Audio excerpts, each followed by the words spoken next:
Hey guys, we're doing math class page 291 and 292.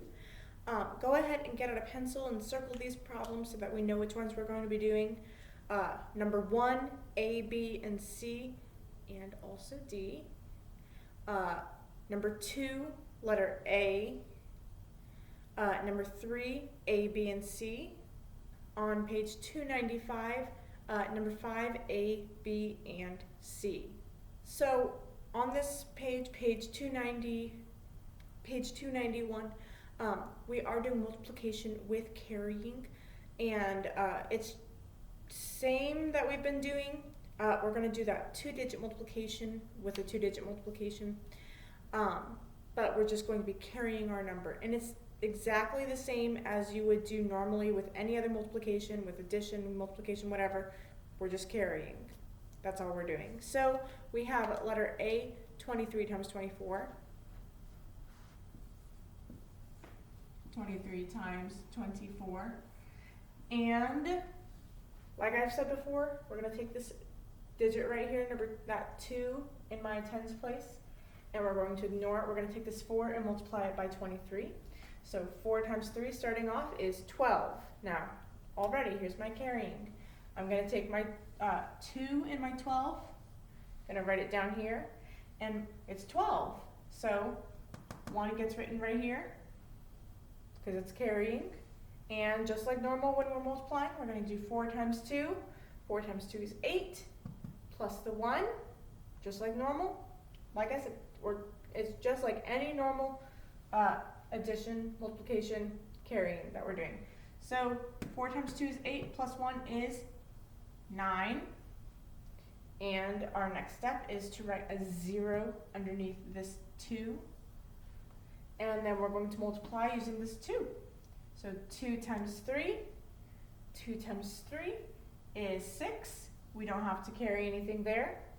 And 2 times 2, there's still a 1 right there, but we used that when we did our 4 times 23. And we didn't carry anything when we did 2 times 3, so we're going to just ignore that 1 that's carried because it doesn't apply to us this time when we're multiplying. So 2 times 2 is 4, and we just write that down. Go ahead and draw a line. We're going to add 2 times 0, or 2 plus 0 actually. 2 plus 0 is 2.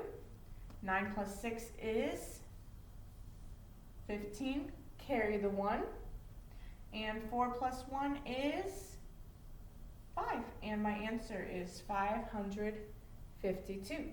My next problem, letter B, is 56 times 13. 3 times 6 is 18. So we're going to write my 8 down here. And 1's going to get written above the 5. 3 times 5 is 15. We have that 1. So 15 plus the 1 is 16. I'm going to draw a 0 underneath that 8 because it's in the 1's place. And we're going to do this 1 over here times this 56. 1 times 6 is 6. 1 times 5 is 5. We're going to add, put it together. 8 plus 0 is 8. 6 plus 6 is 12. Carry the 1. 5 plus 1 is 6. Plus another 1 is 7, and my answer is 728. Next one, we have 32 times 17. 7 times 2 is 14. I'm going to draw a 4 right here. Carry that 1. 3 times 7 is 21. Plus that 1 is 22. Draw a 0 underneath this 4. And we have this 1 right here.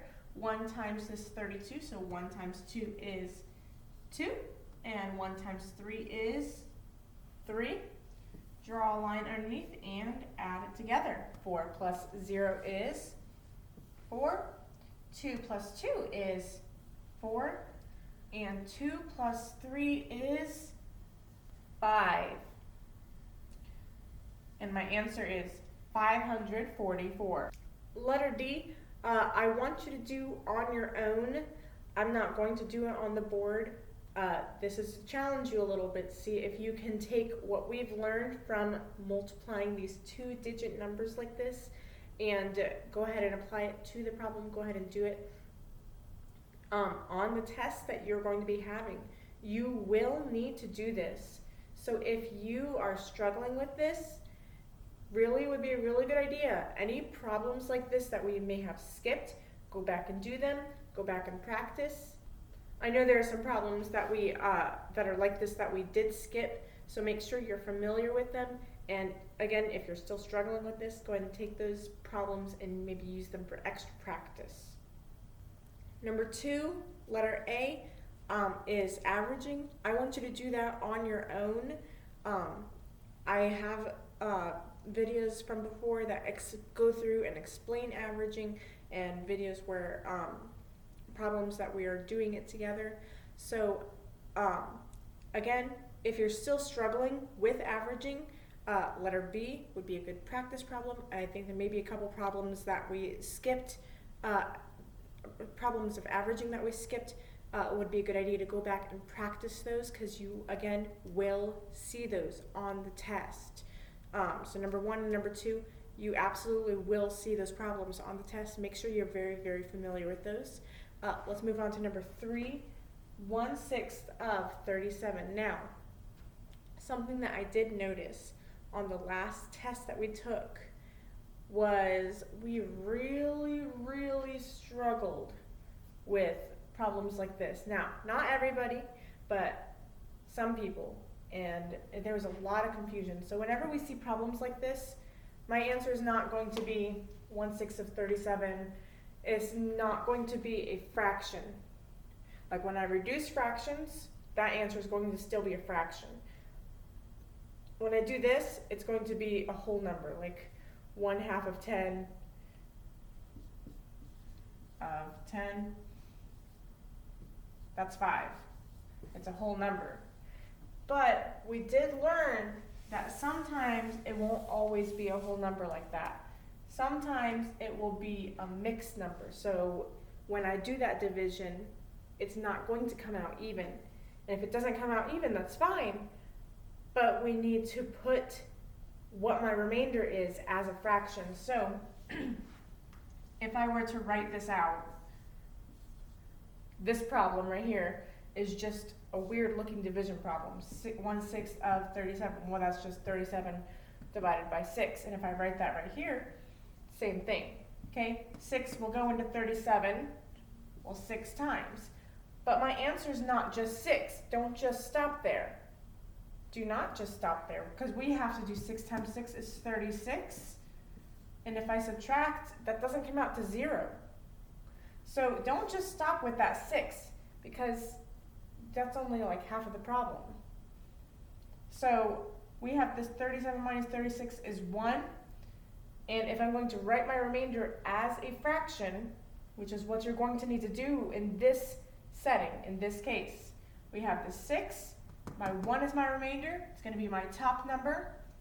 My divisor over here, this is number 6. It's going to be my bottom number, so my answer will be 6 and 1/6. So make sure that you are doing the problems like this correctly.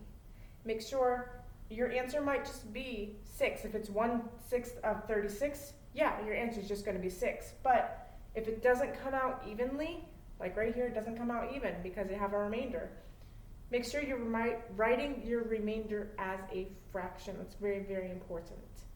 So letter B and letter C, I want you to do them on your own. You're dividing by 3, you're dividing by 5. You could probably do that in your head if you needed to.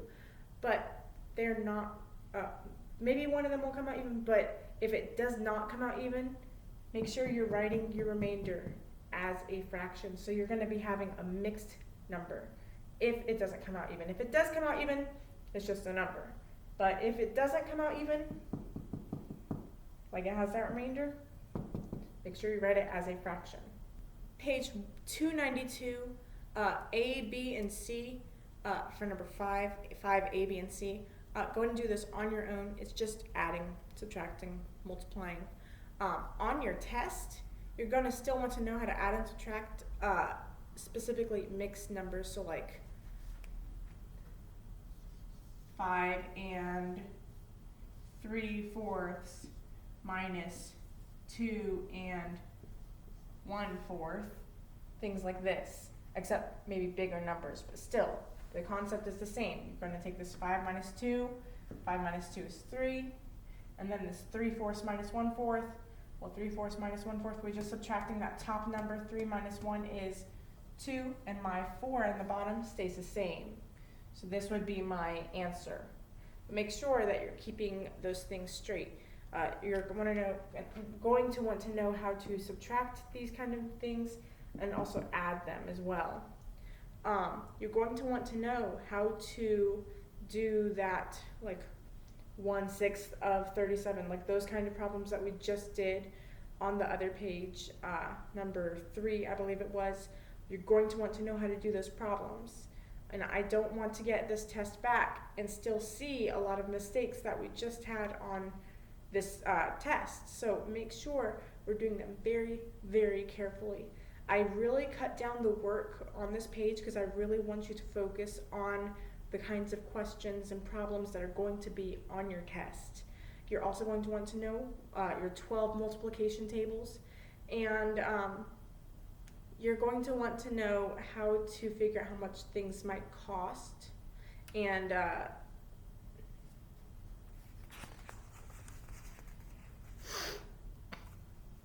that story problem on 289, number 2, letter A, you're probably going to see a problem like that on the test. So if you don't know how to do that problem, maybe you could have mom or dad make up another problem very similar to that and really, really practice that, because you will see a problem like that on the test. And then you're also going to want to know how to figure out change. Maybe how much of something, how much did it cost for this person to buy this? And then if they gave like a $20 bill or a $50 bill or whatever, how much change did they get back? You're going to see another problem like that on the test. Make sure you're really, really familiar with those types of problems.